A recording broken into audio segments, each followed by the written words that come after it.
For 2018, the state's economy was doing real well for the first 2 quarters, basically in line with what was going on in the U.S.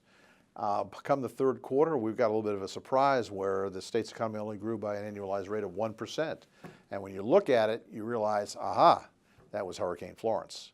And we saw a big decline in the agricultural sector. As a result of that, agricultural sector was down by 76% at an annualized rate. That's pretty significant.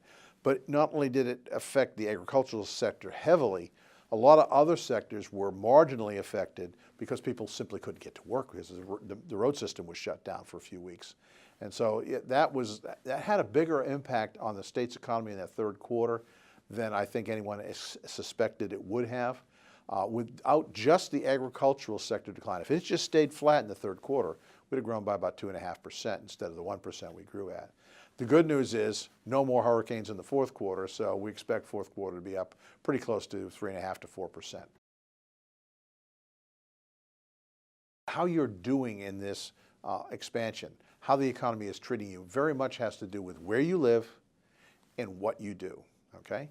And specifically with what you do, there have been some sectors that in the last 15, 20 years have been declining significantly, like non-durable goods manufacturing, construction, and there have been some sectors, the new age, if you will, of the economy that have been expanding rapidly, like information, finance and real estate, business and professional services, education and health services. They've all been expanding rapidly during the last 2 decades, while a number of sectors have been contracting during the last couple of decades. So what you're trained to do and the kind of job you have has a big impact whether you're in a growth and expanding industry or whether you're in a declining industry. Secondly, it also has a geographic component.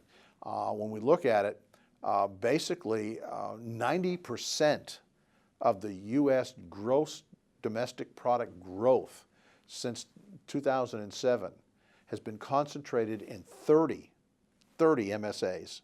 You got to remember there are 383 MSAs in the country, has been concentrated in 30 MSAs and the non-metropolitan areas of the country that rely on extraction and agriculture.